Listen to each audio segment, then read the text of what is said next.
All right, we're streaming. Alrighty. From the industrial wastelands of Michigan to the fruited plains of Iowa, this is the American Green. Private letter, chairperson.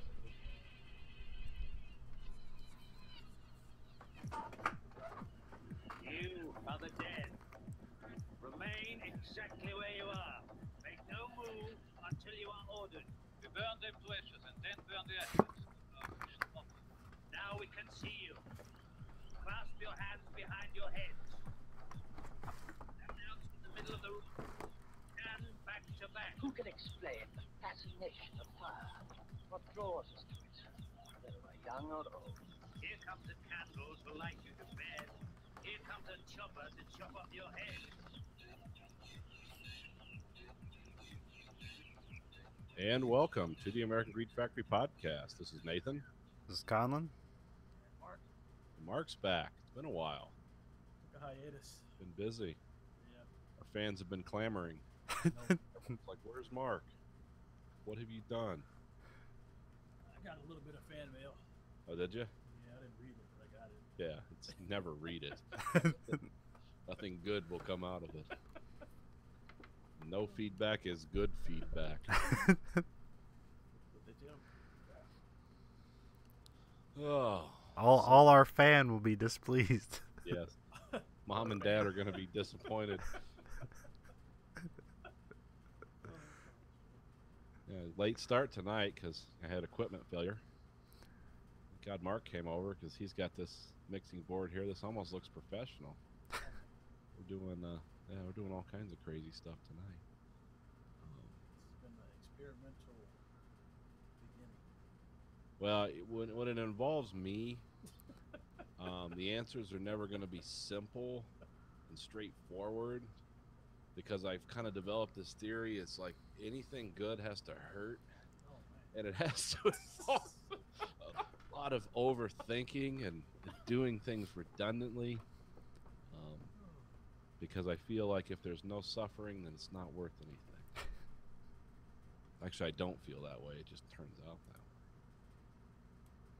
that way. So here we are. So what's the latest, fellas? I've been away for a while. Well, Donald Trump is still president. I'll say. That's working out well for everyone. Can't think of what else is new and exciting or related to anything we've talked to. The police are still shooting everyone. That's a constant, ongoing thing. My sister had a run-in with the police Monday. Which where we're at? Like down the street from our house. Was that in Detroit or? No, right in it's like borderline Dearborn Heights, Inkster. Oh, okay. Right there on the border of the states, like Dearborn Heights is area. Okay. How'd that go? Positive, good community interaction. I always love to see a policeman. Hello, officer. How was your day? Oh, get on the ground and interlock my fingers behind my head? No problem. But no, I guess something happened, and they had like a car stop for some reason, and whatever city it was, they gave her to go ahead. She was on the bike, Okay. and they gave her to go ahead to go through. And as she's going through, she said like fucking 5 or 6 state police guys were pulling up, and they fucking stopped her. What the fuck are you doing? She's like, well, this guy just told me to go ahead. Pull over right there and wait for us. You can't go anywhere. And the guy fucking walks up and snatches the key out of the motorcycle. So she's just kind of like shaking her head, like, he's like, oh, you keep shaking your head, I'm gonna take you to jail. For what? What? What? Head shaking? Oh man. So I guess that lasted for like 10 or 15 minutes. Whatever. So nothing happened, but more tough cops. Yeah. Yeah, here just the drug dealers shot each other, not the cops. Yeah, they were arguing. What were they arguing over? I don't know. Nietzsche or Kant or some kind of philosophical disagreement? Because that happened at your work, right? Yeah. 'Cause Wait, what? So what happened? This is, somebody got shot outside of work, and I just walked out and left, and it was like, wasn't even thinking about it. And it was like, it was on the news, like, somebody got shot outside of work. It was like, oh, okay. Oh, That's the second time that happened. We're driving by, and it works at like a super center. And so as we're driving by, like heading westbound, I see this car. It looks like it crashed into, you know, those bumper rails they have. Okay. Well, it was up on the bumper rail, like it had hit it and moved up, and my sister was like, "Oh, something major happened." I was like, "Oh yeah, somebody probably was drunk and smashed into the rail. You know, it's something I would think that happened." It's like, "Oh no, someone was arguing in a car, and a guy was standing outside the car, and the guy outside the car just blasted him, and I guess he died and just crashed his car into the rail, or died at the hospital, or." I don't know if he died yet. Oh, he's not dead yet? Okay. Well, whatever. He wasn't in a good shape to be driving. Damn. He had some bullets in him. Nope, like, what? Why? What? Oh, just some drug deal gone wrong. Yeah. Meth? What's the thing there? Is it meth or heroin? I'm not sure what it is now. Hillbillies. I know they got the pillbillies everywhere. Everyone's dying for their purpose. I'm not big in the drug game, so maybe it's just back to black tar heroin again. I hope so. Just roll back around on that. Start playing jazz music. Got the Jalisco boys back in town.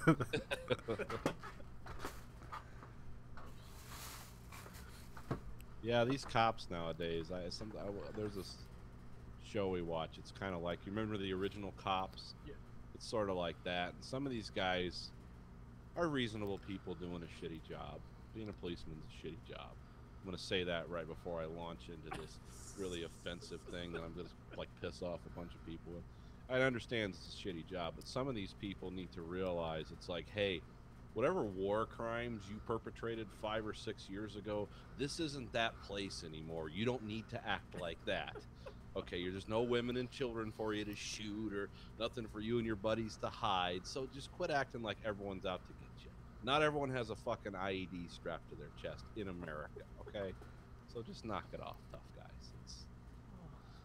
Everyone's just trying to get through the day. No one's running. What's the show? What's the show? Which one? Oh, it's Live PD or something. It's on is it A&E? I don't.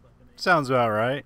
Yeah, it's just a bunch of guys in a control room, and they go to different parts of the country. Oh, okay. Yeah. Yeah, I caught a glimpse of that at one of my brother's house. Yeah. Got the three guys at the desk. Yep. Okay. That's it. And now in Houston, a streaker at a Cinnabon. The main guy's like, I don't understand why they would do that. Yeah. I don't know who the guy is. He's like a dickhead. Yeah. Chief of police of some small town. Talking black guy. Yeah. Officer Thug Nuts.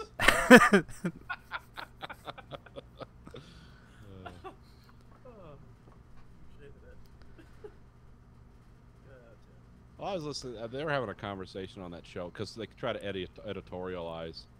Because in the control room, I'm sure, like, they're like, cut away, police brutality. You guys talk.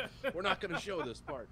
But they do try to editorialize, and this one guy was talking about people drinking and using drugs. Like, I don't understand that. It's like, oh yeah, because if they're not drinking and using drugs, I mean, their lives still suck. They're still poor. They still live somewhere awful. So it's like, why would they use drugs and drink? I have no fucking. Oh shit! Every like I said, I went to my brother's house that first week of vacay, and down in India, him and his wife were watching. They just kept going to like random parts of the country, like Yeah, Tucson. Yeah, just random like hillbilly states and shit. Oh yeah. Or like it was either like hillbilly states or like just like the projects of like. Yeah. You know, where the interesting crime happens. You know, where every stop is a fortune. Everyone's going to be going to prison for multiple year sentences. But it'll scare the shit out of it. See, that's what happened with cops. Was it just kind of gave people this perception that, like, oh, everyone they stop is yeah, it's like, no, this isn't they're not doing the traffic stops where I get like a ticket for going 5 miles over the speed limit, because that's not interesting. Because I'm not going to get out of the car. Fuck you, motherfucker! I'm not going to try to tackle the cop.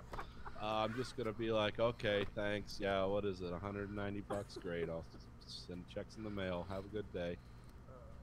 They're not pulling me over and like, this is my mother-in-law's car. She doesn't know I have it. Do you have a driver's license? No. Nothing suspicious. Good day, sir. Yeah. Good day. Oh, yeah. Okay, we're good. Yeah. So it's that's the thing with those cop shows. They only show. That's why they're going from city to city to city, because no one's like, ooh, this lady just double parked. You know, no one's getting shot over that. But if the show goes on long enough, you can start to construct a massive conspiracy. Oh yeah. Starts looking bad. Well, basically what that show teaches me is you don't want to live anywhere in the Midwest or the South or the Western United States. That's what I've learned from that show. So you want to live in Maine? Yes. Or Canada? or what's New Hampshire, Austin. Vermont, Yeah. Connecticut? Yeah, they never have like cops in Connecticut like officer down. They never hear that. Maybe you do, I don't know. Not in Vermont though, it's too small.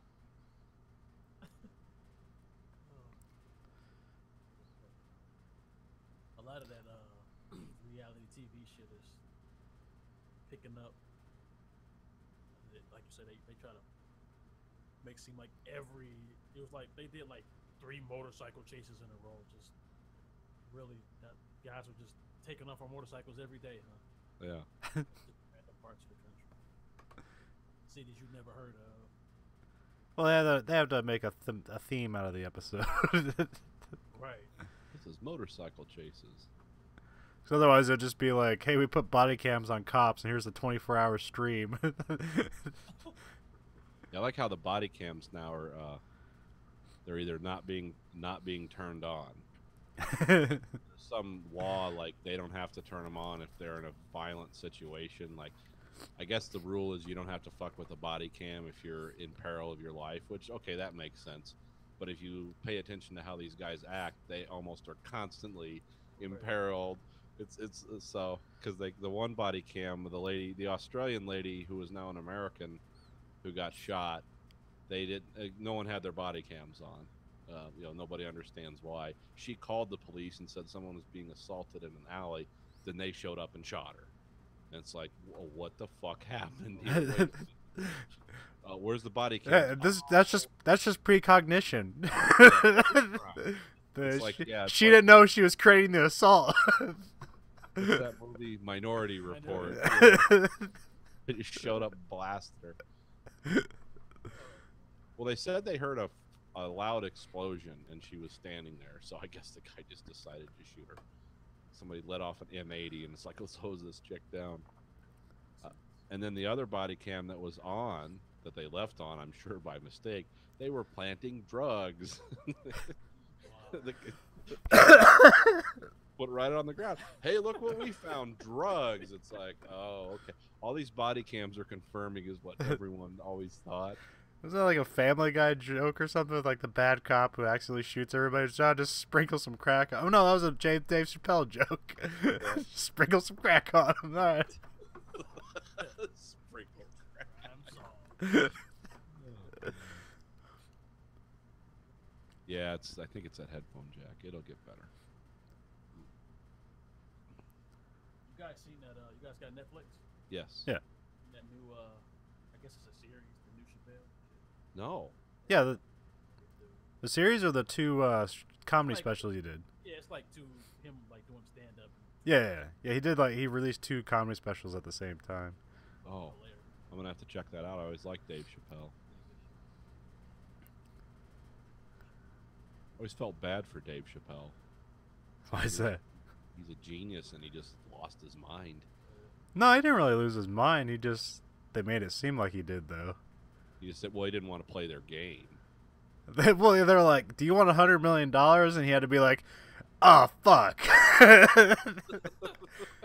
And then he like, and then like he was off in the Middle East, and that looks suspicious. But I guess his sister's a Muslim, so like he spends time with her, and she's got like the full gear on and everything. So Oh, okay. Yeah, I didn't follow once he wherever they say he went. well, yeah, he didn't like release any, like the only thing he did, like he didn't release an album, he didn't do TV shows, he didn't do like any guest appearance. Like he did a fuck ton of comedy clubs, but he never released anything. And like the only thing he did after the Chappelle show is he did an interview with Inside the Actors Studio. Oh, that's right. I remember that. And that's where he talks about like the tug and pull of art and commerce.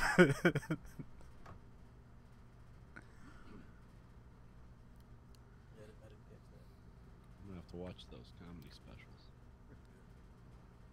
Well, I watched that After movie, After. the one with Robert Redford, where he scientifically proves that there is life after Oh, the Discovery. the discovery or something. Yeah. Yeah, and it just basically sets off a global pandemic of suicide. Because everyone's like, "Oh, there's an afterlife. I'm out."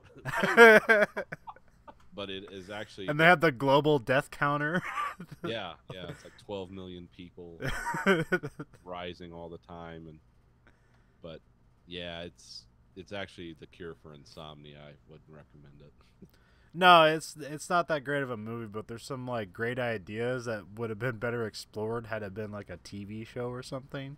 Yeah, Because like the whole idea, or like they just bring up the conversation is like, well, at some point, like people are killing themselves now, but at some point they're just gonna start killing other people because there's no consequence because there's an afterlife. Yeah. And then that starts to happen. yeah, it's basically people are just unchained from any kind of fear of death. Some people are, not everyone. But. Yeah, because they still don't know what the afterlife is. They just know it exists, like Yeah. scientifically. Yeah, you could be just locked into a dark room for eternity. You never know. Think about that before you fall asleep tonight. Oh. Yeah, I was, After? or it's the Discovery. The I think. Discovery. Yeah, All right. like I said, it's That- kind of well- to sleep. Watch it. That was like one of their bigger movies, but it looks like they're having like I don't know. They have a new movie coming out called Bright with Will Smith in it. That looks like it's some like $60 million weird ass action movie with like orcs and fairies and shit. Oh, really? Yeah. Okay. It's Haven't like- heard of that. Yeah, it's called Bright. There's a trailer out there right now from Comic-Con. I had no idea it was a Netflix movie, but like it, and it's like the guy who directed David Ayers, the guy who directed Suicide Squad, Okay. and he's the writer of Training Day. So it's kind of like that almost, because it's Will Smith has to partner with an orc, and like he doesn't like him because he's an orc. That's but it's like gritty L.A. oh, so it's like noir crime with supernatural elements. to Yes. it? Okay, that's weird. Yeah. Have to But like, check that. hey, but like, it's like Will Smith costs an arm and a leg to hire him as an actor, so they must put a lot of money towards this fucking thing. I saw. Let's see what's coming up from them. Oh, the Stranger Things season 2. Yeah. That was an expensive trailer. When you option the right to a Michael Jackson song, Yeah. it's like you're throwing money around Yeah. Yeah. because it's set in like 1984. I think this one is. Yeah, I believe so. No, it was they were playing the overture from Thriller. Did you ever watch the original Stranger Things? No. Yeah, it's kind of interesting. That's the movie with the puppet, like a kind of creature. Am I thinking of something? Yeah, this is a series on Netflix. Oh no, I'm thinking of like a movie from thinking something different. I don't know. Yeah, it's pretty good. Yeah, I mean, if you're into 80s nostalgia, if you want to relive your childhood from the 80s, Mark's 80s childhood experience through time travel. Oh, And they got BoJack Horseman coming up. Yeah. Thinking that's in September. They have a new one called Ozark, which I guess some Dad people. likes that. Yeah. It's called Ozark. It's about money launderers that move to the Ozark mountain range. Because they're like they launder money. He's an accountant for drug dealers, and they try to like basically get the fuck out of there. But Yeah. then you know the money and the people come after them. Yeah, when you disappear with like $4 million, people are going to come after you. But I haven't seen it yet. I just saw one scene, and I was like, "Oh, it's Jason Bateman. Like this seems like a serious movie. What the fuck is this?" And then, oh, it's a show. Because like he walks into a bank with an empty bag. He's like, "I want my $7 million now. Like I don't give a fuck what your bosses say. It's like if I want to put all my money in a tub and dive around in it like I'm Scrooge McDuck, then that's what I'm gonna fucking do. Give me my money now." Because I guess he's been like directing a lot of weird fucking movies too. So I guess he's doing a couple of dark comedies. So I guess doing a serious role seems about right now. So Yeah. because he did that. Oh, what's it called? Bad Words. It's the one where he's Yeah, like the it's adult. about- Yeah. Yeah, that's a good movie. I heard some people describe it as unredeemably dark. It's because they've got because they've got the obligatory Indian kid in it who's the spelling bee champion with like the hyper pressuring father, and Jason Bateman basically takes him out just to subvert him because he's trying to win the spelling bee, and it takes him out and is like has a prostitute show him show the kid her tits, and he's like, "I want to see that again." And she's like, "Hey, come back. Here's another $20." And it's just there's all kinds of weird stuff in it. It's a good movie though. Actually, in the end, it is a good show. And then there's another one he directed called. I want to say it's called The Family Fang. I haven't seen that one. I don't know if this is based on a true story or anything, but like, it's like a family that are weird performance artists. Mm-hmm. So at some point they do a family photo and they're like dressed as Dracula or whatever. And I was like, is this why they're called The Family Fang? And I don't know, but at some point they like do a performance art of robbing a bank and all get killed or something like that. That one. This is my art installation, Mr. Police Officer. Bang. Let's see, what did I see? I saw a summer movie finally. I saw Dunkirk. Oh yeah. Dunkirk. It's about the British when they had to evacuate France at the kind of in the 1940s, sort of the beginning of the Second World War. And they had like 450,000 soldiers in France, and the Germans just pushed the French all the way back to the sea, and the British on top of them. And they said they would have been happy if they got 50,000 people back, but they ended up getting like 300 and some thousand back because they essentially took everything that would float and sent it across the English Channel to rescue people. It's a weird movie. It's one of those movies. There are characters, but they're more like vignettes, and they're just small parts of the story told through these. These characters, you don't learn anything about them other than what they're doing. So it's kind of it's an interesting movie. It's the guy who did Interstellar and the Dark Knight series, and Inception. I don't know if you've ever seen any of those, but I've definitely seen it. yeah. So it's almost like kind of that logic almost. I thought it had like a runtime of like 107 minutes. So is it not that long? No, it's only 2 hours. Okay, that's good. Yeah. So it's no, it's not super long. It's a good movie though. It's interesting. There's a lot of people I'm sure that don't know about that part of history. Yeah. Because a lot of people think World War II is like, oh, America to the rescue. It's like, no, there's a much deeper story there.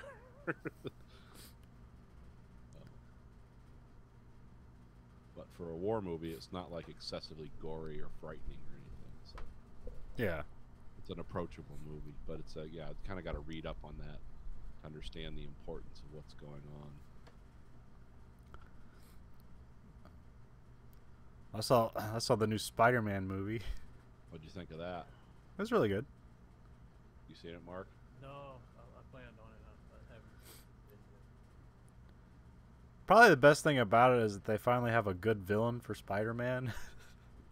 Who's the villain in this one? I think we talked about this. No, I mean it's Michael Keaton, but he plays the Vulture, which is like a ridiculous character. I don't even know it from the comic book, but it's always a ridiculous character. But they find a way to like weave it in within the universe to make his character make sense. He's not just some angry, maniacal, Jekyll and Hyde monster thing. Oh, okay. Because pretty much every Spider-Man villain is basically a version of Jekyll and Hyde. Yeah.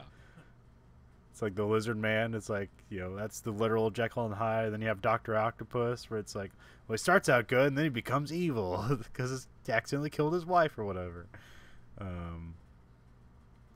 But this one, it starts out and it's directly after the first Avengers movie when New York City's all fucked up.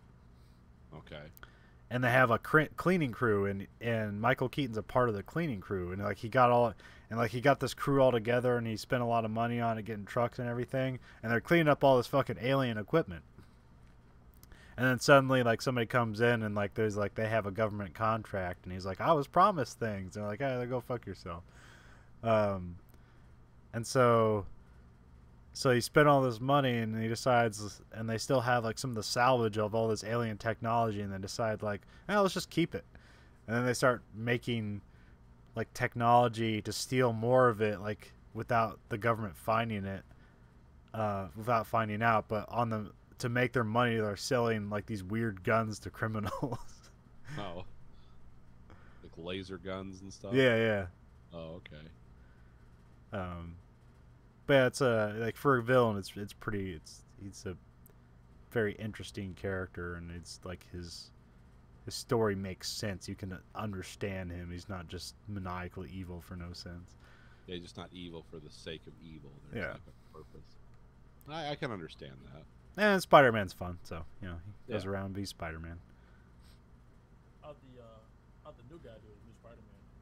That was good. I mean, I heard people like describe it as it's the best portrayal of Peter Parker right now compared to the other ones. Because I guess it's like here it's like he's figuring things out and he's still a kid and he's like having fun.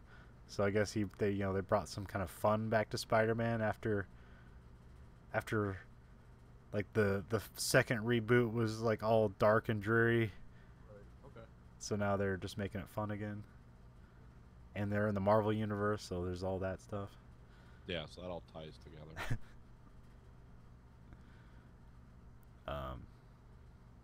Now I've seen a bunch of horror movies lately. What have you watched? I watched It Follows. Okay. Have you seen that yet? I've heard about it. Haven't seen it. Yeah, you and Stacy should probably watch that. You probably might like that. Okay. She likes horror movies, right? Yeah. This one, the premise is essentially a curse that's basically an STD. Okay, that's interesting. That's pertinent. So this girl like has sex with this guy, and then she wakes up tied to a chair in like the middle of this weird abandoned like complex. Yeah. And you're like, what the fuck's going on here? Because everything was all nice. Well, it starts out with like this girl is afraid and she's on a beach, and then like it cuts to morning. And she's like sitting on the beach at night, and it cuts to morning, and she's like dead, and her legs like snap backwards. Okay. And it's like, what the fuck happened there? And then it continues on, and like she like hangs out with this guy, has sex with him, and then she's tied to a chair, and then he walks around her explaining everything. It's like, all right, you're now cursed. It's like, I passed it you, someone passed it to me. If you die, then the curse comes back to me, so you need to pass this to somebody else. That's okay. That's a weird premise. And essentially the monster of it is like, he explains that in a few days or whatever, you'll notice that somebody's following you, and they won't look the same every time. They'll just follow you. They won't talk to you or anything like that. And so in the movie you just see like strange people just start to follow her around, and then she just runs away. And it's never like anything, like if it gets close to her, you like, it's like, oh, I'll kill her somehow if it gets close to her. But so it's just a very strange thing. And there's like this one scene where she like runs into like her friend's room because like it got in the house somehow. And then there's a knock on the door, and they open the door, and it's just like her mom. And then there's like this 7-foot tall guy just like walks in behind her, and like nobody else can see the guy except for her. So she starts freaking out and it's not like the guy looks any weird or anything. He's just like, he kind of has like pale face and like dark eyes, and he's just walking in a room. He's like 7 feet tall. It's like, that's fucking disturbing. And she hops out the fucking window. And all her friends are like, what's wrong with you? What are you thinking? It has kind of a Carpenter-esque influence, especially with the soundtrack. It's very kind of synthy, Okay. but it's done very well. Shot in Detroit. Oh, okay. I didn't know that. It's on Netflix right now, so you can watch it. I'll have to check that out. The other one I watched is Starry Eyes. Why does that sound familiar? I'm not sure. Apparently it was a Kickstarter at some point, and Chuck Palahniuk helped get it put together, I guess. Okay. He didn't write it. He just kind of helped the production along somehow. Guy wrote Fight Club. Okay. It's kind of a... I've never seen Rosemary Baby, but from what I know from Rosemary Baby, it's kind of a 70s kind of psychological horror. It starts off with this girl. She's an actress, and she's not having a great time getting acting roles right now.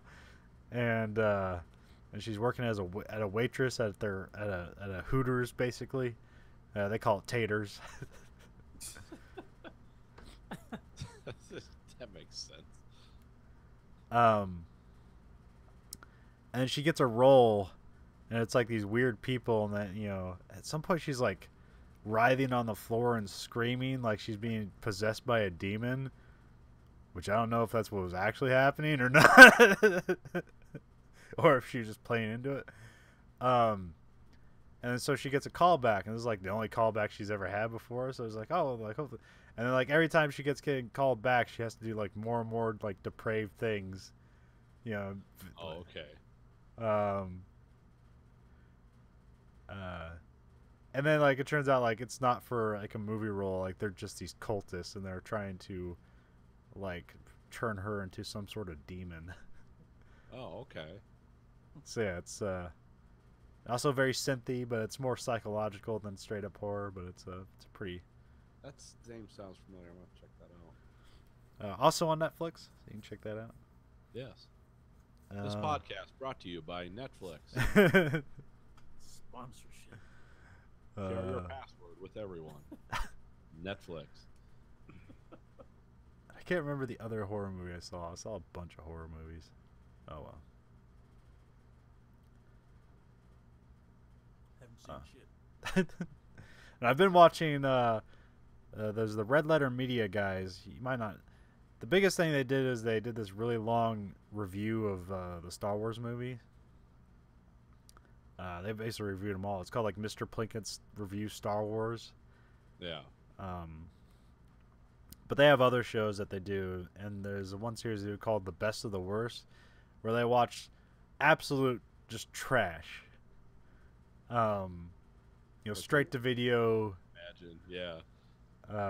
Straight to video stuff you've never heard of, things that just like never released, weird distribution. They even have a thing, it's called the Wheel of the Worst, where like because people just send them VHS tapes and stuff and DVDs, and you'll have like this, here's a VHS tape of like some corporate like recruiting tape or whatever. It's like then they'll have to sit there and watch the whole thing and comment about it at the end of it, or one of them was like tree stand safety. Okay. So shit like that. They did one episode was about, I can't remember what it was about, but they had, I could not believe that it was a movie that got like made or released. I mean, I could see it was called The Amazing Bulk. Bulk? Yes. So Okay. obviously it's like it's a sort of a spoof on the Incredible Hulk. So and like the cover is this is just like this big purple guy that basically looks like the Incredible Hulk. But then the actual movie is astonishingly idiotic and like cuz it's like it was like the guy everyone's in front of a green screen. Yeah. So everything, so the every movie set is just some computer thing, and whatever computer program he has, they didn't build anything new. They just used all the assets that came with like the computer like graphics thing. Oh, so they weren't even trying to. Yeah. So like at the end of it, like the Bulk's just running, and they have like leprechauns and like shit like that or whatever, just like in the library, in the sample library. They just threw it all together. And it's like who, and like if you have to. And there's one part where like they're driving a cop car, and the cop car really looks like a child drew it, like a kindergartner drew the cop car. There's some strange shit that gets made out there. Well, it's one of those like they call them mockbusters now. That's what Asylum does. Yeah. They have like Transmorphers or Atlantic Rim. Yeah, that's just like one name away from something. Fucking generic brand movie. Yeah, generic action movies. And... They're just like, watching this thing is like this is nothing but a scam. Yeah, like this is just supposed to confuse grandmas. Oh look, I got you the Amazing Bulk in theaters. Thanks, Grandma. Grandma got grifted again at the movie store. Grandma got fucked by Amazon. Well, I think the only way people are watching these things is like Redbox. Like, there's no way you'd like intentionally buy this movie other than to watch it and like laugh with your friends. Like, look how awful this is. Oh, people are. I don't know because I've talked to people because I sometimes, unfortunately, I just get bored. Try to strike up conversations at work. I mean, sometimes like that's how I met Mark. Like it worked there, but that's that 1 out of 1,000 people you talk to. That's like, oh, this guy can actually think and stuff. But a lot of other people are just like, yeah, they'll tell me, oh, you like movies? Have you ever heard of this movie? And it's like, I don't know, like the latest installment of Die Hard or something, or just something ridiculous, something with like. Ever seen that movie with Hulk Hogan in it? It's like, no, I've never seen that movie with Hulk Hogan in it. I've never seen a movie with Hulk Hogan in it where I'm like, I'm going to invest more than 10 seconds in finding out what's going on here. I mean, the only time I will see shit like that is either Mystery Science Theater or Riff Tracks. Yeah. Because that makes it watchable. But people will watch almost anything. Just as long as they don't have to think. It's like, oh, here's 2 hours of mental freedom. I don't want to say his name, but the movie guy at work at Map, he would just randomly just give me fucking DVDs of just like random shit. Like, this one's pretty good. Check it out. It's like, what is it? I don't remember the name of it. Okay, who's in it? I don't know.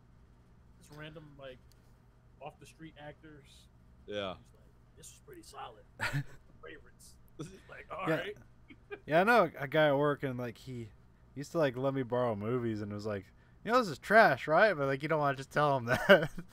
And it was like the worst horror movies where it's like, no, I've seen the better version of this. I don't need to see this one.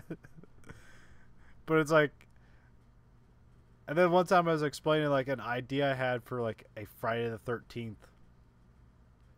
I was thinking about like, all right, well, how can we change up Friday the 13th, or not Friday the 13th, Nightmare on Elm Street. And I was like, let's change it up. Let's find a way to make Freddy the hero, because that would be weird. And the idea I had was that like it's some time in the future, and these FBI agents have to like figure out a way to bring Freddy back to life because the Earth is being invaded by aliens, and they want him to go into their dreams to fight the aliens in their dreams. And then you could have a weird dreamscape in which Freddy would murder people. Alien Dreamscape, yeah. And then he said, then like he thought I was talking about like it was an actual movie that existed. And he's like, "Well, that sounds stupid." I was like, "Have you seen the shit you give me?" That's a terrible idea. What about the Transmorphers? Gotta get that Incredible Bulk too. The sequel was much better. This Duck Hunting Part 12 has changed my life.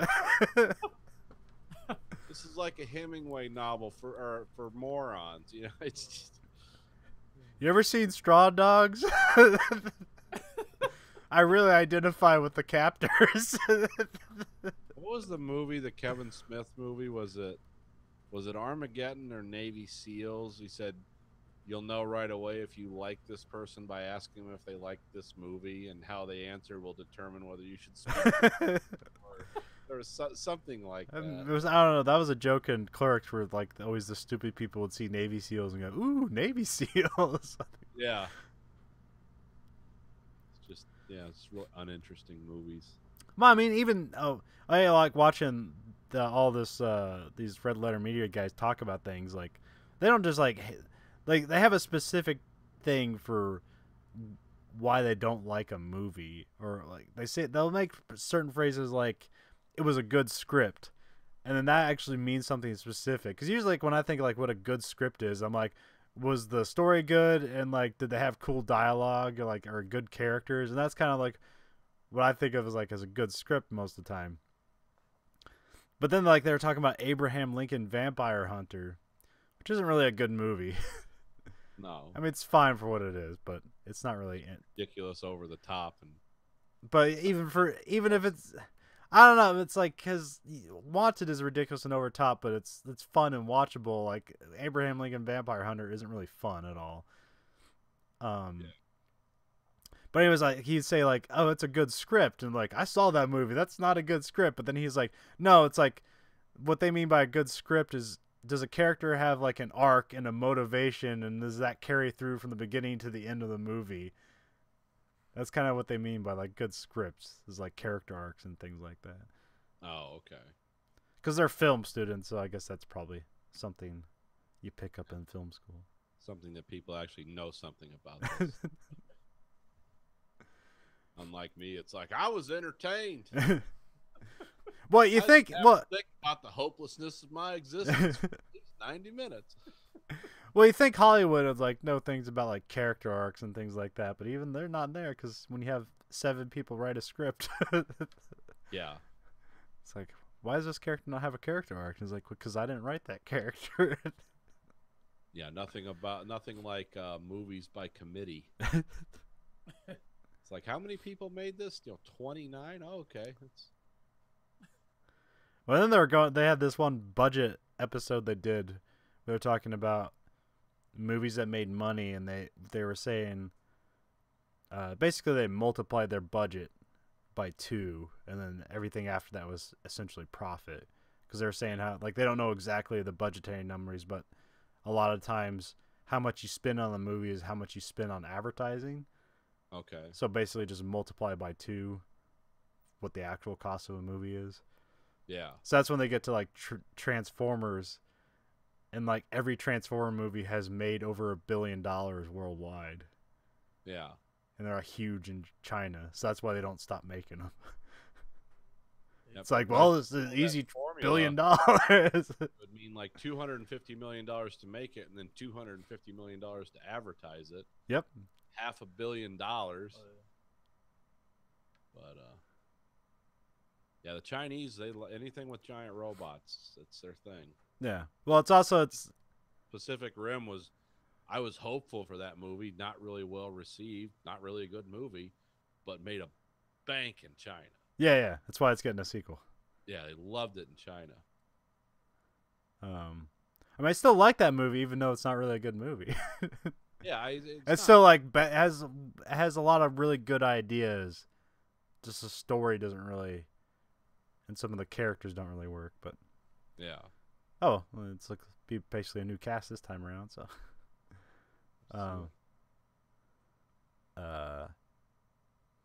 but yeah, I guess that's another thing. Why like Ghostbusters ended up losing a lot of money is because I guess in China they're not like cool with just ghosts and shit. No, those are like your dead relatives. You've shamed the family. We're come to eat your soul.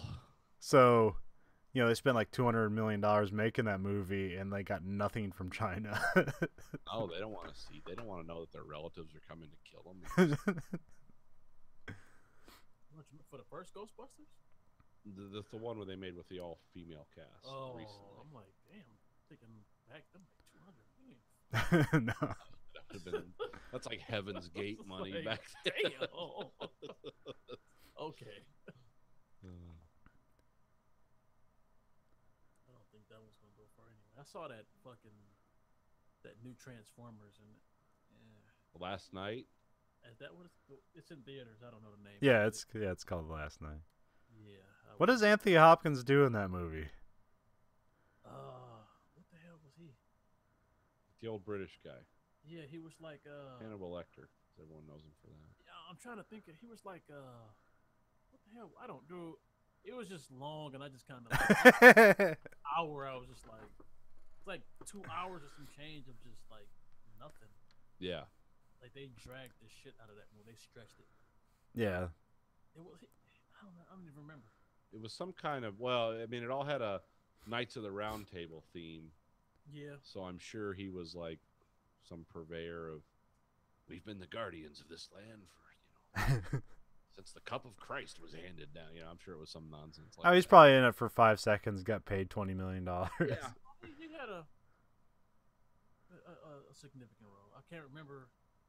He was like I don't know. Like a government agent guy or something. Dude. In the trailer, they have him like rubbing a table that looked old with like a sword on it or some shit. I think I can't remember, but He had like this. I think it was like this table with like that they had at Cybertron or some. okay. Dude, it wasn't. Maybe because I slept through half of it. I don't know. I That's wasn't usually an impressed. indicator that Oh. I'm entertained. If I slept through half the movie. There's a lot of movies that Anthony Hopkins is in for like 5 minutes and got like a huge paycheck. Cause like, When I see Wahlberg, I'm kind of thinking comedy nowadays. So Yeah. I was thrown. I didn't even want to go see it. I went with a friend of mine, and I was like, "This is not." I didn't see the last one, so maybe I missed something. No. no. It's just it's you don't need to. It's not like you gotta like. Well, you gotta really see the last one, and all the concepts. Okay. I mean, I haven't seen. Did Optimus Prime get killed in the end? Oh, this one? Oh. Yeah. He died in the last one, sort of, but he's a machine, so they don't ever really die, and they brought him back. Oh, okay. Came back. Actually, I think he died like twice. I can't remember. The He's last one. I This seen one, he like died. became evil, didn't he, for a while? Or was he ever They evil in went this back one? to Cybertron, and I forget what the lady's name was, kind of like possessed him. Okay. Made him go find whatever the hell it was they were looking for. It's always pussy that makes him go. Yeah. So it wasn't. That he snapped out of it, and whatever. Okay. Well, I'm glad you didn't have to take notes. I wasn't impressed, man. That was another video that the Red Letter Media guys did where they watched all 3 Transformer movies at the same time. Like they Yeah. had 3 TVs set up and they just hit play on every one of them. And then like you saw these moments where like all 3 movies synced up, like doing the exact same thing at the same time. They didn't try to sync him up to Pink Floyd songs, did they? No. Those matches. But then like all those movies just kept progressively getting longer and longer. So like the third one was the last one to have the credits roll. Man. Yeah, the first 2 were like, okay, they did a good job. 3 was like, all right, this is the end. And then everything after that, I was like, they did another one, and then another one, and yeah, right. Yeah, well, I mean, they need to make another $500 million. So. Yeah. What's Michael Bay gonna do with himself? Yeah. You know, the only Michael Bay movie I ever liked was The Rock. Yeah, I mean, it's pretty much his only was a good good movie. I mean, Bad Boys is fine. It's kind of like quaint to go back to, and then Bad Boys 2. It's a bad movie, but it's great.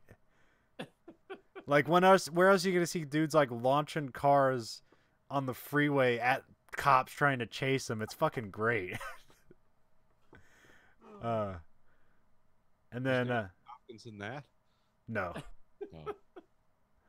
Oh. And then yeah, Rock's one of those perfect action movies. It just works. Yeah. Armageddon's really stupid, but it's still like on a film level, it's still kind of an accomplishment. I mean, there's a reason it got a Criterion Collection. Yeah, I don't remember that being like the worst thing ever. I just remember it's being like, well, I've seen this. The greatest thing is the Ben Affleck. He does the audio commentary switches to a bunch of different people on the Criterion Collection one, and the greatest one is like they're the scene where like they're there and they're saying how like astronauts can't learn how to drill or whatever, like they're not good at it, they don't know how to use it, and Ben Affleck's in the commentary is like, how hard is it? Point it to the ground and hit go. Yeah. It's like they're astronauts. I think they know how to fucking Yeah, most of these people are drill like work. PhDs in aeronautics or astrophysics. I think they can figure out how to run a rock grinder.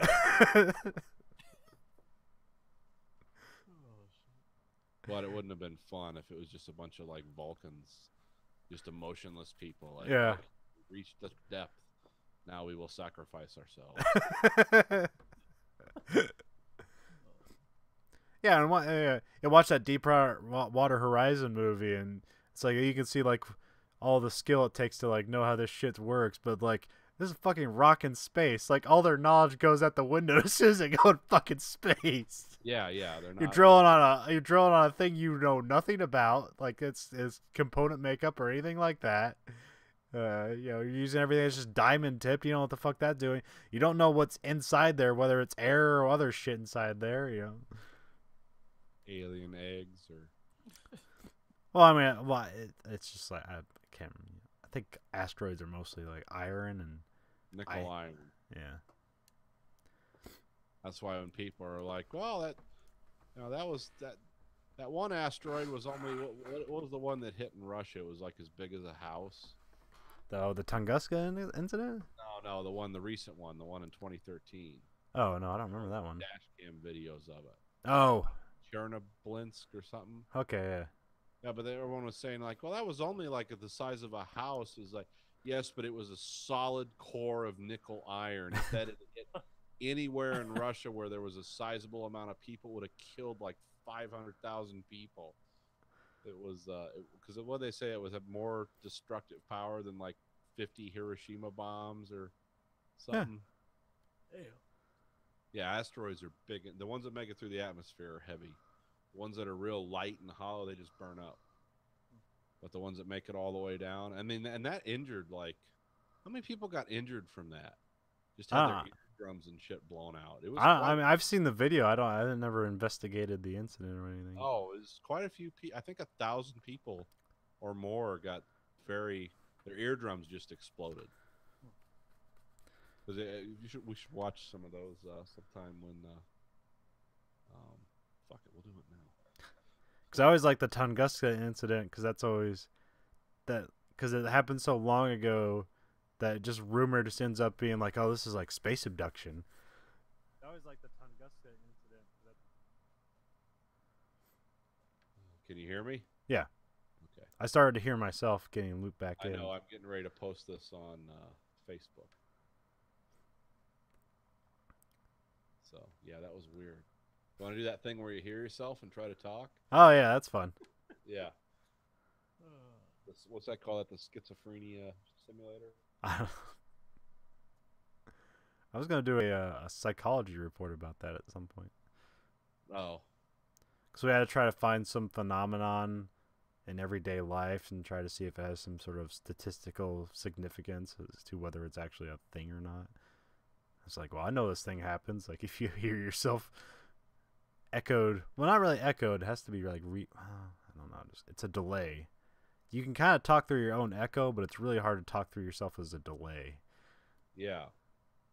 then you start anticipating it for some Yeah, reason. and then you start to sound like you're drunk. You start to talk like this as you try to not listen to yourself. Oh, here we go. Here's the Chernobylsk meteor strike with the sonic boom. You hear all those windows shattering and stuff. Now that's happening hundreds of times. It passes over all these places. You can hear it. Oh shit. Yeah, and that basically happened in the middle of nowhere. If that had happened anywhere else, that would have been like, thousands of dead people, hundreds of thousands. And that was only as big as a house. Only. Yeah, we'll just play that because I've always found that that's like amazing. That it's like nobody else is terrified. That it's like that could have really fucked a lot of things up, and it can happen at any time without warning because we can't track stuff like that consistently. So Well, we again, know basically where they're going to come from, but, we didn't know about that one. They didn't Yeah. know about they'll start entering the atmosphere. I mean, it'll happen. Yeah, so sleep. But that's not like a world ender one, though. No, that's not a world ender. That's just to kill a couple 100,000 people if it happened in Paris or New York. But because of the shape of our planet, I think it kind of deflects it away. But even, I don't know. We even know even if we know it's coming, there's not really anything we can do about it. Fire all our nuclear weapons simultaneously into Have you finished? Have you finished? I'm 70s yet? Okay. 75% of the way through. That's a big fucking book. It's like Yeah. 900 pages. Yeah. Seven Eves. It's a book about the moon exploding for no known reason and how it destroys, essentially renders the Earth uninhabitable for a long time. And they have to make basically a space station out of saran wrap, and they try to figure out how to make civilization survive through this extinction event on Earth, but with essentially stuff that we have now. Yeah. It's a little more advanced than us, but not. It's like, how do you make a space station last 8,000 years? And everyone's like, well, you don't. It's gonna happen. It's like, no, we have to make it happen. We can't. No, it's not. None of this shit's made to last this long. Because what they say, like Mir only lasted 17 years, and that was 10 years longer than it was supposed to. And there's all kinds of stuff in the book. It's basically a giant problem-solving book that gets really weird and esoteric towards the end. Because unfortunately, my book thing screwed up and jumped to the end, and I listened to like a chapter, and I was like, "Wow, this story really moved along." We just jumped, and I realized, "Oh, okay." It says only 9% of the book's remaining. Something. There's a great. The first two parts of the book are all about solving this problem. So the first part's like Earth is fucked, and the second part's like how do we live in space, and are we all gonna die? And the third part's sort of the aftermath of like what happens.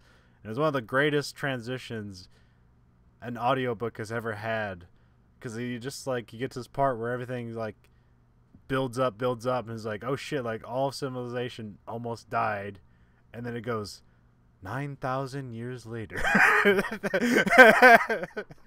So it does jump like that. However, it was an early jump, because it went from like, how are we gonna get this reactor from this satellite, and then all of a sudden it's like, and the children of so and so had this ability, and it's like, what? Wait a minute. What are you doing? Audible? Yeah. Okay.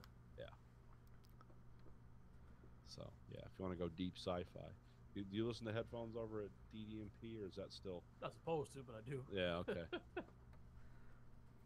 I got the. I shouldn't say this. Hopefully nobody at the plant's listening. Trust me, nobody's watching this. We could talk about all the crimes we've committed, and nobody would know except our parents. Well, Atari's got a new headphone hat coming out, or it's a hat with speakers in it, speaker hat. Yeah, the inductive bone conduction hat. No, it's just a hat with fucking speakers that blare your sound out, blare the music out. We're not supposed to have that shit at all. So Yeah. I got like Earplugs. right. They're actually earplugs, but then they got like speaker like headphone wires routed. So I'll bring him over. I'll show you here. I've seen them. Okay. Everyone at Matt or everyone over there has them. So, that's what. It's necessary. Otherwise, that place is like jail. I'm surprised they get it. That's the only Ford plant. R2 plants are the only one where you can't do that. Because you go over to the truck plant, people got like fucking beats on putting cars together. It's like, oh, okay, this makes sense. But anyway, this is not interesting to anyone. Well, Mark, have you seen the Defiant ones yet? I have not. Okay. You might like it. It's on HBO. It's about Dr. Dre and Jimmy Iovine. Oh yeah, I've been hearing about that. Jimmy Iovine. Yeah. No shit. Is it kind of like a documentary or what is it? It's a 4-part documentary, and it covers like it covers like them separately, and then as they converge to become billionaires. But yeah, it's pretty. It's directed by Alan Hughes, one of the Hughes brothers. I don't know what happened to the other Hughes brother, but It's directed by A. Hughes. yeah, they've never done a bad thing. I've liked everything they've ever done, even though none of their stuff has necessarily been that successful. I like everything they've ever done. I've seen like stuff here and there, like on YouTube or whatever about it, but I haven't taken the time off to watch it. I thought because they like the Nine Inch Nails music is all over this fucking documentary, so that's mostly why I was interested, because you saw there was like interviews with Trent Reznor, but he didn't really show up till like the 3rd episode, because that's where Jimmy quits being a producer for a while, and then he kind of comes back to be that's what he creates Interscope. Okay. And the first, and like he thought like, I'm not going to be a producer anymore, but what I'm going to do is produce producers. So he wanted somebody like Trent Reznor, because he basically is a producer and a musician all in one. So it's like, well, if you get that guy, then I don't need to do any work. But he's also just crazy. So he was, so Trent Reznor was stuck with TVT Records. I guess they were signed up for a 7-album deal. And they came out with Pretty Hate Machine, and I guess the guy told him that they made a shitty record. He's like, you ruined your life. You made a shitty record. And it only went on to sell millions of copies. It's one of the worst albums ever. And Jimmy Iovine called the guy to try to get Nine Inch Nails over to Interscope. He called him every day for a year. And eventually he's like, all right, here you go. And then, so Nine Inch Nails came over and was like, hey, do you want to release this Broken album? They're like, cool. I did not know that. And like when Jimmy Iovine finally got to meet up with Trent Reznor, he like made everything dark in the hotel room. He was like, I need to be intense and I need to like scare this guy so I get what I want. And then Jimmy Iovine goes in there and is like, what do you need? And he's like, I need you guys to leave me alone. I'll give you hits. I'll give you the records. You just need to leave me alone. He's like, all right, what else do you need? He's like, I want my own record label so I can sign people. He's like, what else do you need? So he just gave him everything he wanted. What is it, like an hour? Yeah, each part's an hour, but I think some parts are an hour and a half or 2 hours, but I think the first 2 parts are an hour apiece. But Check it out. it's fun to see Dr. Dre just geek out over tech equipment too. Yeah. He's like, that's that SSL board. Seems much of anything. Like, And also when Dr. Dre's hanging out at like some island he owns, and he's listening to Kraftwerk, which is a the German techno band. He's like, Okay. because like he listens to all kinds of music because he's a fucking recording artist. He like knows all this shit, and he's like, it's like these are the guys like when you need a beat to mix something to, you need these fucking weird German guys. So he's listening to Nirvana and Kraftwerk on an island he owns. That'd be amazing to have your own island.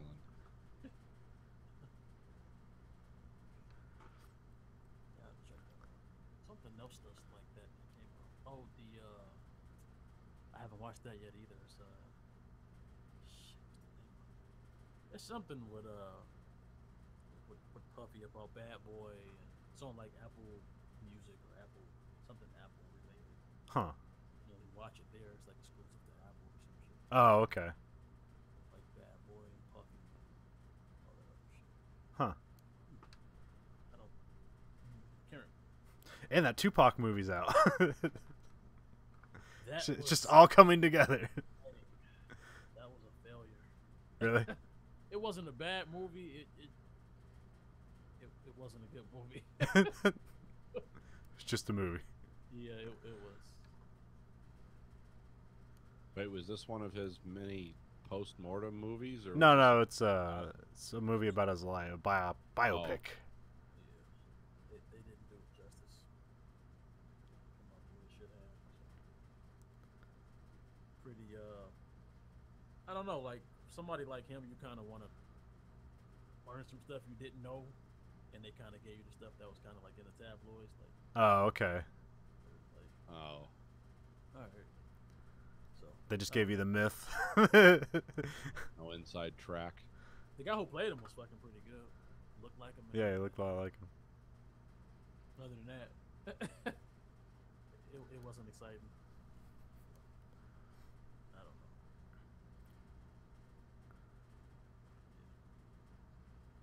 I think those are the only two movies I've seen in the last 6 months, maybe. I slipped halfway through that, and the Tupac shit. Transformers and Tupac. It's been a while, dude. Like I don't get out much. Split, I saw that. That was kind of all over the place for me. And something else a few months ago. I don't know. Was Split the one with the guy who was keeping people hostage in his basement? Oh yeah, that's the M. Night Shyamalan movie. Oh, okay. I heard it's his first good movie in like 20 years. I haven't seen it yet. I have it on I have it on Blu-ray here. Andrew letting it to me, but that's the problem. Andrew lending me DVDs, and like he's never gonna give them back. I'm gonna spend 8 hours a day watching Red Letter Media guys watch shitty movies, but I won't spend an hour and a half to watch a fucking movie. Let me borrow for free. It's all right. Now I got speakers for my and I found out my Xbox wasn't fucking up. It was just some weird rights issue. Okay. So I was playing my Xbox One like through my computer, but the program I had to do that, I think like when the Blu-ray popped up, something like triggered like this is a Blu-ray, and it said no, you can't watch this. Oh. So, but now I got some speakers for my so I can hook it up to my Xbox. So I used to have to, like, every time I played my Xbox, I had to wear headphones. And that gets kind of tiring wearing headphones for, a few hours. So 16 hours. I got these Bluetooth speakers I can plug it into. Well, that makes it nice. What the fuck else was that? Oh yeah, you saw Split. I really want to see the War for Planet of the Apes. That's a good one. I heard that was good. Ian Gray All those movies are like so far better than they have any right to be. Yeah, they do a good job. I didn't see the last one, and I didn't see this one that's out now, but I heard this one was. Yeah. Well, I heard it was long as shit. Yeah, it's about 2.5 hours. Yeah. Oh, you saw it? Yeah, me and Grayson saw Oh, it. okay. Dude. Is this like concluding, or are they gonna do like more? I think this is it. Okay. Yeah, this will be the last. I mean, there could be more, but I don't think I that this. watching the trailers. It looks like they just like made Rain of Fire, but the right way without dragons. Yeah, pretty much. Okay. Yeah, the villain. I mean, Woody Harrelson is fun to watch. Not really utilized a lot in this, but it's a good movie. It explains some things. It's like, oh, how would these guys win? Oh, okay. The virus is still fucking people up. Okay, that would explain. Yeah. How they, Did they involve anybody from the previous movie, or they just wiped that slate clean? I think they wiped that one clean. Okay. It doesn't really follow that. It does, but it's like a couple years later. I mean, that's what they did between the first movie and the second second, one. It's yeah. like just kill off everybody from the first movie. Didn't really kill him off, but it kind of implied that there wasn't anyone left around. Yeah. But they definitely gave the apes a way to. It's like, oh, okay, I could see how they would survive now. Because if they're just gonna face modern armies, it's like, oh, they're just gonna get wiped out. You guys have fucking Apache helicopters and stuff. They're not gonna. These apes aren't gonna win, but they figured out a way to make that happen. But yeah, this essentially this will be the last one for this group. If they wanted to make other ones, they could, but it didn't really seem to me like there was an opening there. It didn't necessarily like lead, because that would still be like way after, but it wouldn't necessarily lead into the original Planet of the Apes, would it? No, probably not. Because that would still be like hundreds of years later. Yeah, that's well, I mean, if they followed the original movies, because what would be the next one? The next one would be Kingdom of the Planet of the Apes, where the apes were just killing each other, and they had formed some wildly corrupt system of government. And then you'd have to time travel and then cancel the apes out, which is what the original movies did. It's like they went back in the past and they warned everyone what would happen. And then they wiped themselves out, and they all got killed at the end in the most depressing way, including their baby. Dark movie for the 70s. The one from you remember the one from like 2000 or some shit like that? The Tim Burton one? Oh yeah, the Tim Burton. Did Yeah, that I have forgot. something to do with these or no? No. No. No, that buried that was a franchise killer. that was like, well, there'll never be a follow up to this. And it had all the hallmarks of potentially being a good one, but it wasn't. Not really. I mean, just pretty much had Tim Burton doing his fucking for hire work. He's like, you want to do this franchise? Like, sure. Yeah. I don't think he's done a fucking original thing. Well, no, he did like that Big Eyes movie, but he did like that fucking Charlie and the Chocolate Factory movie, the Cinderella, or not the Cinderella movie, but the Alice in Wonderland movie. Just a bunch of just like reboots and remakes and stuff like that. I mean, they're all weird in the Tim Burton way, but yeah, it gets repetitive after a while. Who did the Dark Shadows? he did that. That Tim Burton? Okay. Yeah. Not good, but parts are interesting. Yeah, some funny stuff there. I like when there's a scene with Johnny Depp. It's like, pretty much the best scene in the movie, where he's like having a powwow and smoking weed with these stoners in the woods, and he kind of gives this little soliloquy, and he's just sorry that I have to kill you all, and he just proceeds to kill all these stoners in the middle of the woods. It's pretty much the only time he kills somebody in the movie. Yeah, been meaning to watch that. Speaking of watching things, me and you watched a movie. Yeah. I'm going to show Mark. Close that one. I'm going to show Mark the trailer. See if he can get, because surprisingly, Mark hasn't seen this movie. And neither had I until you told me about it. Well, really, no one has until the DVD release. Yeah. Which I don't know when that happened. Had to have been sometime after 2000. Yeah, I don't remember, because this was one of those. Well, let's see. This was the guy who directed Repo Man. Repo Man. That's what we know him the most for. And Sid and Nancy was another big one he did. Some Yeah. some people remember Straight to Hell. Yeah, I mainly remember Repo Man. I think I've seen Sid and Nancy once. But here's the trailer for Walker. The unthinkable has happened. The United States has invaded Nicaragua. An American has declared himself president. Be prepared to sacrifice yourself for freedom and justice, for religious conviction. Stand up and fight! Walker. It is the God-given right of the American people to dominate the Western Hemisphere. It is the fate of America. To go ahead. Do you prize democracy, Walker? More than my own life. We are utterly dependent upon Cornelius Vanderbilt. His ships are our lifeline to the United States. Traitor! Traitor! Traitor! It is I who shall save the life of this country! What should we do about Walker?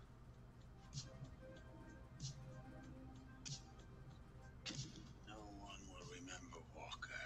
A film by Alex Cox. You all might think that there'll be a day when America will leave Nicaragua alone, but I'm here to tell you that that day will never happen. I swear that we will never abandon the cause of Nicaragua. Ed Harris, Peter Boyle, and Marlee Matlin. Walker.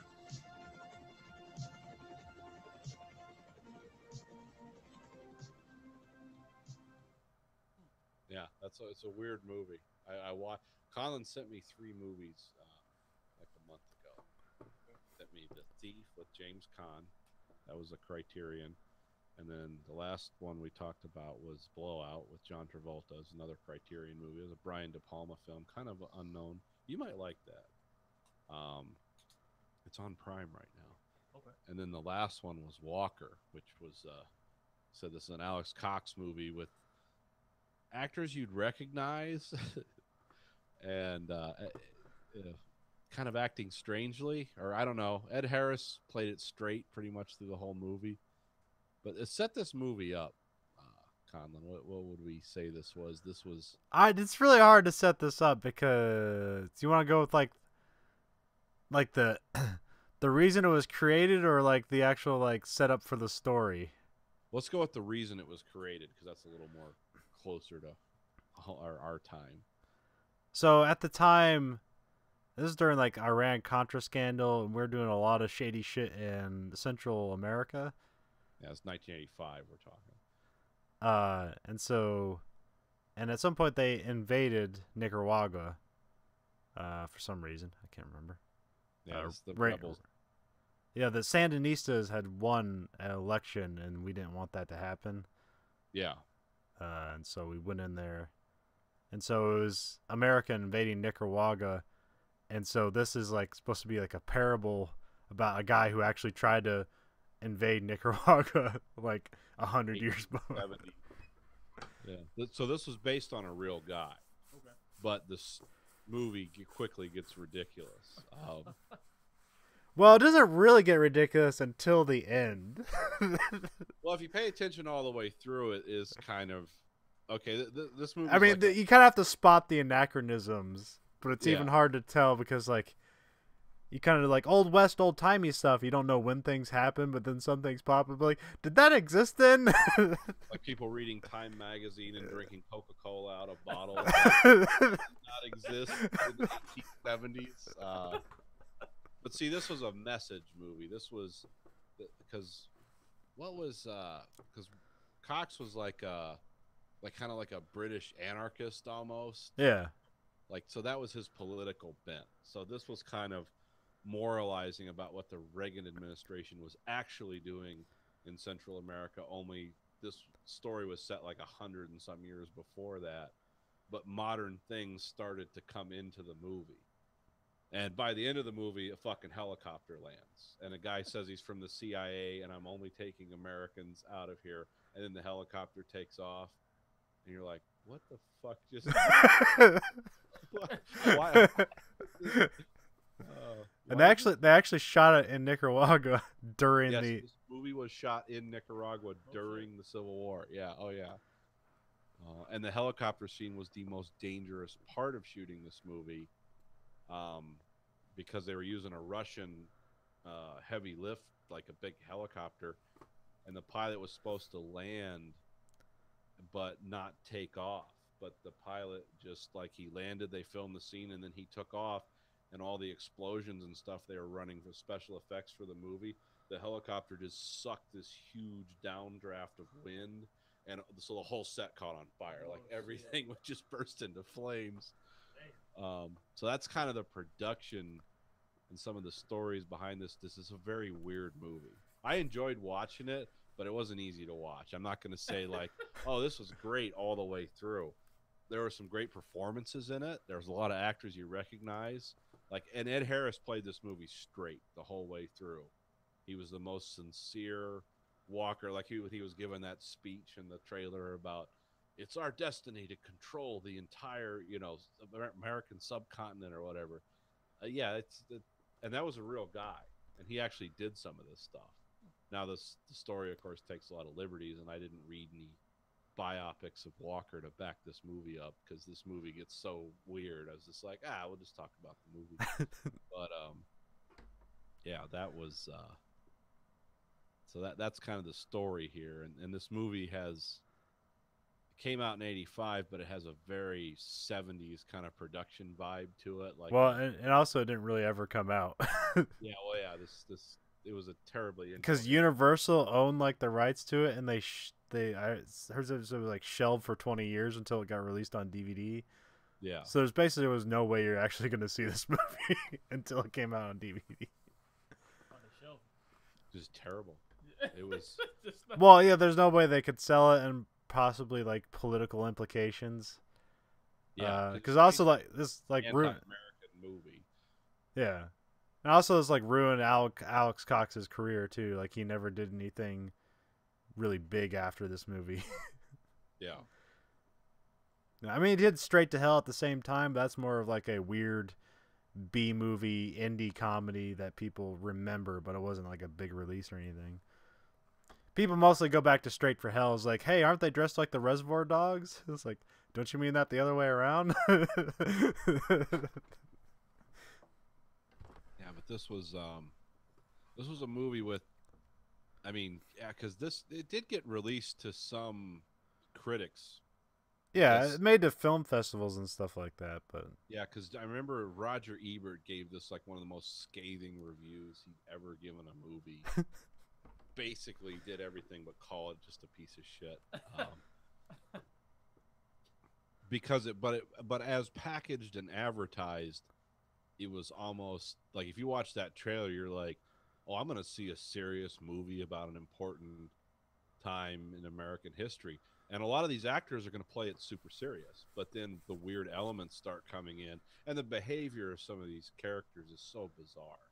Because like when he becomes the president of Nicaragua, like he takes the president's wife, and he has weird relationships with women all throughout this movie. The main character does, but then his brothers show up, and they're just trying to act like criminals. Like, how much can we fuck this country out of before we have to leave? And he doesn't he end up shooting one of his brothers? no, he has him shot like because they build like a European theater and they're watching some production of some Shakespeare thing, and he tells one of the actors to shoot his brother, and he does. Oh, okay. I remember somebody was executed in some bizarre way. Oh yeah, there's a lot of bizarre executions. Yeah. I remember the first time they invade, there's the guys who like immediately go to fuck sheep, and the guy's like, "No, you can do better," and then they're executed. Oh, yeah, there's just random shit. This is why this movie is basically a lot of watchable scenes with great dialogue, but as a whole movie, because I found myself stopping and rewinding a lot. It's like, what just happened and why? And I mean, the first half hour is like pretty straightforward, I guess, because he's like trial. He's like he invaded Mexico or Mexico. Trying to insurgency in Mexico, and he fails, and they're all gonna die. He's like, only God can save us now, and then like a storm comes, and they're able to retreat without everybody getting killed. Which really happened, by the way. And then then he stands trial, and then he's not found guilty In an American court. Yeah. Yeah. I'm not sure what he's on trial for, like trying to insurrection. Yeah, okay. And then is it his wife or just girlfriend? Girlfriend. Yeah, she's deaf, so they have kind of a weird like the first time you see them or you see her, it's like, okay, she has a strong thing, she's like, she seems like a strong woman, and then the first see him's like, oh, she's deaf, and then like they're signing to each other while this band is playing very badly in the room. Yeah. I think the people from Fargo got the concept for Mr. Numbers and Mr. Wrench from these two, because one person was deaf, Walker could hear, but they were both speaking in sign language, and they'd be saying terrible things about the people in the room with them. But he'd be like, "Oh yeah, my wife really likes you, and she'd like to hear what you have to say." And she's back there like doing stuff like this, like "Fuck him, he is an asshole." Yeah, that kind of, I thought of Fargo when I saw that. It's like, oh, and then he goes to Nicaragua, and she doesn't go along with him. Well, at first he meets with Vanderbilt. Yeah, Cornelius Vanderbilt, And which he he- actually never did. And he tells Walker that, like, hey, this is where the shit, because he has the Lambridge across, because they don't have the Panama Canal at the time, so right now he controls everything of transporting everything across, because that's like the smallest part to like transport all your goods is across Nicaragua. And he controls all that, so he wants them to go down there to take control of the country, so then he doesn't have to pay as much to transport things across the country anymore. Yeah. That's your greedy American political / economic interest. And then like they have her there, and she just shakes her head no, and then he heads back somewhere, and then she just died of some disease. She died of like something, I don't know. Like polio or something. I can't remember. People died from back then, fingernail getting splinters, whatever people died of. And it's the most famous deaf actress in the world, Marlee Maitland. So, who I almost did not recognize. She's so fucking had her really made up in this. Well, no, it's that she's so fucking young. It's like her face doesn't have the facial features you recognize her for. Well, also they had her wearing weird corsets and dark dresses. Yeah. And her, because her hair is auburn, but in this it was almost black. Yeah. Because I know her from, like, was it Children of a Lesser God or? Yeah, she's been in lots of things. She's like, if it's a deaf actress, she's like the only one. Yeah, deaf actress. What's her name? Marlee Maitland, something like that. You've seen her. She's been in things. Okay.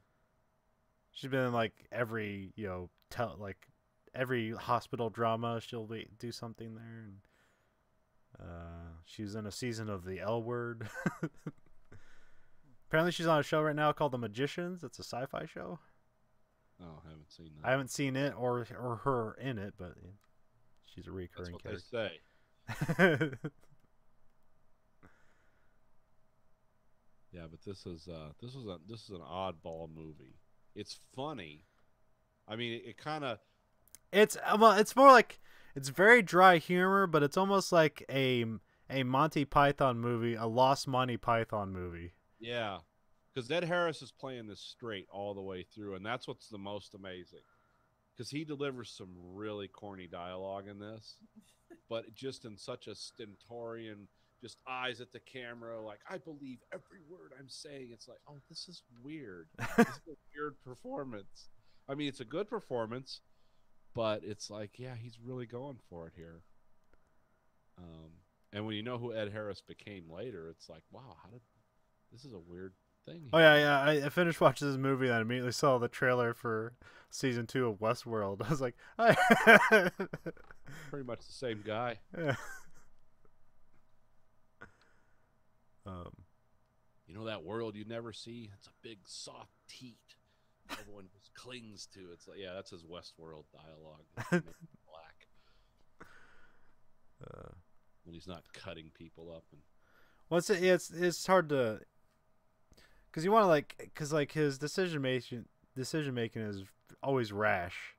Yes. And he's always trying to become a great man through giant means, but then he's always trying to be like, I'm a man of God, but he just does terrible things.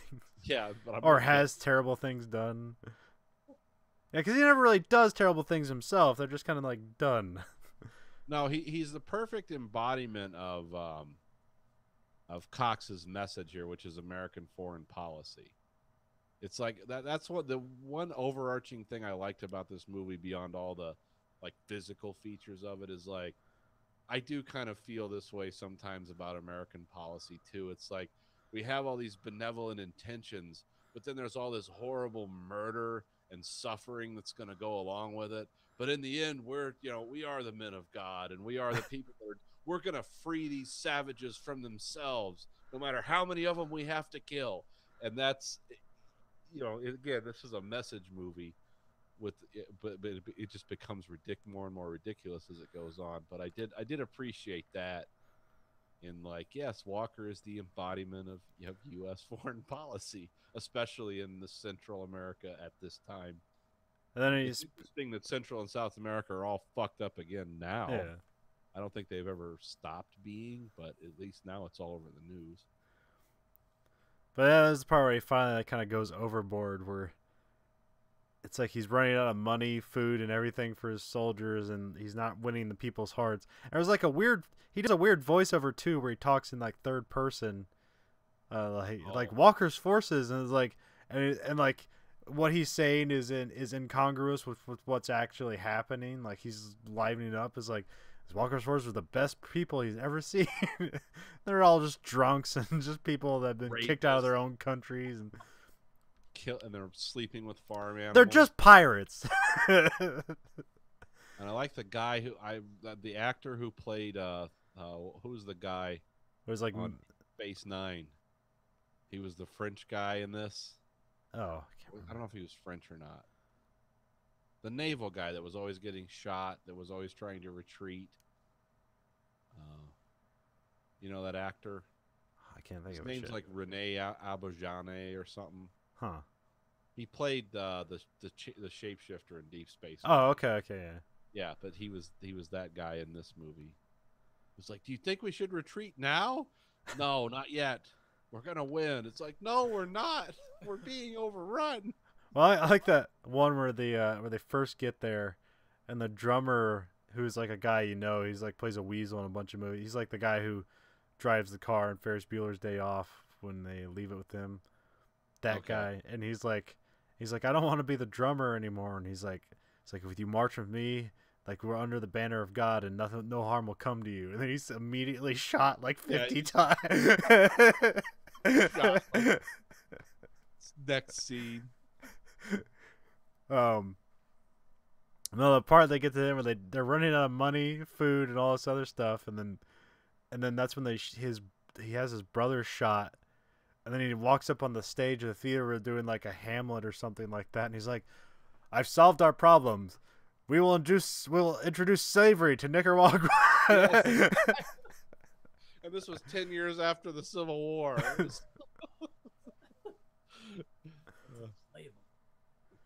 And then, like, his right-hand man is a black guy, and he just immediately like, fuck this.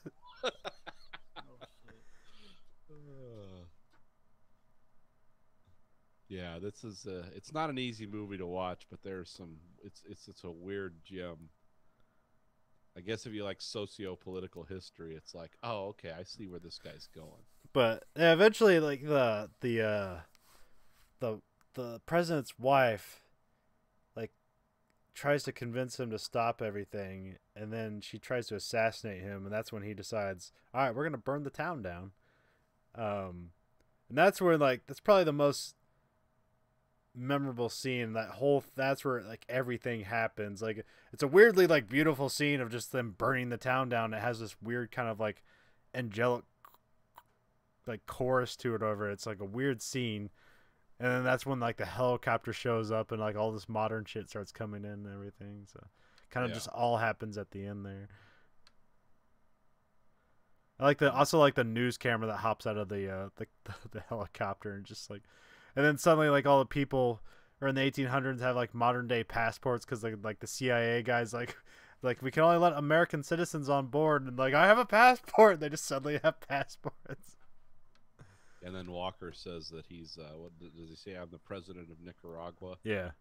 Like, sorry, we can't help you. And then the helicopter takes off, and it's this huge scene where this whole city's burning. And then like the next scene is just Walker standing on a beach, kind of mystified, like staring, like, what are these people doing? And then he gets shot. He gets executed, and that's the end of the movie. Well, there's like a 5-second pause where it's like, did they miss him? And then he falls over dead.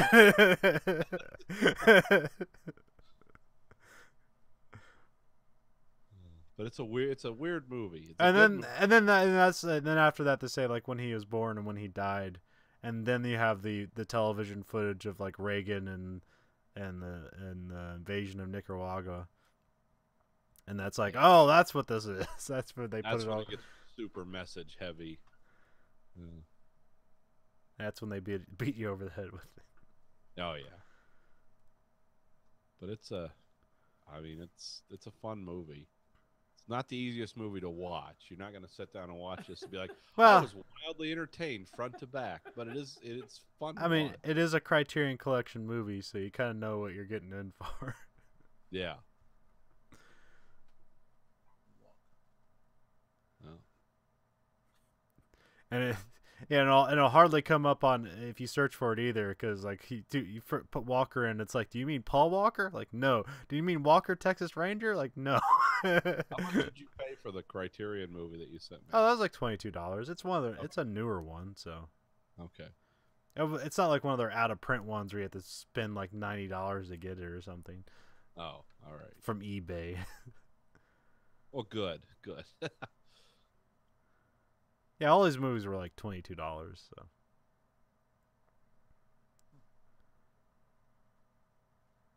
right. Maybe if I can find that, I'll let you borrow it sometime. Yeah, because the reason I had to buy all these is because there's like they weren't streaming anywhere until I guess Blowout is now streaming on Prime, but they used to like there's nowhere to get them. There was nowhere to buy them. You couldn't even buy them on Amazon to watch them. Like it wasn't available to watch anywhere. You had to buy the DVD or nothing. So that was the movie Odyssey we went on. And it was a pretty good one. These were all good choices. Yeah. Unique, different, but good choices. And all from the 80s. Yeah, does this movie hold up? When did you first see this, Nate? 2 weeks ago. Does it hold up? No, because it's not a Western. It's not a. It's a modern political tale about an old political thing that actually really happened. Yeah. I mean, I guess Cornelius Vanderbilt, the real Cornelius Vanderbilt, would have been 16 at the time. So that was all hyped. But they were just looking for an evil industrialist. Yeah. And Peter Boyle, he works with Alex Cox, or he worked with Alex Cox quite a bit. So Yeah. it was another Peter Boyle. Another great Peter Boyle performance. Was he the guy in Outland? Yes. The company guy? Okay. Yeah, we did the whole scene that we reenacted weirdly for no reason. I got that somewhere. Well, okay. It's about 3 o'clock in the morning, All right. so I think we're going to call it a show. All right. Yeah, that Mark seems a little tired. Want some vodka? I might need it. All right. Well, anyway, this week for the American Greed Factory podcast, this is Nathan. It's Conlon. And Mark. Goodbye, America.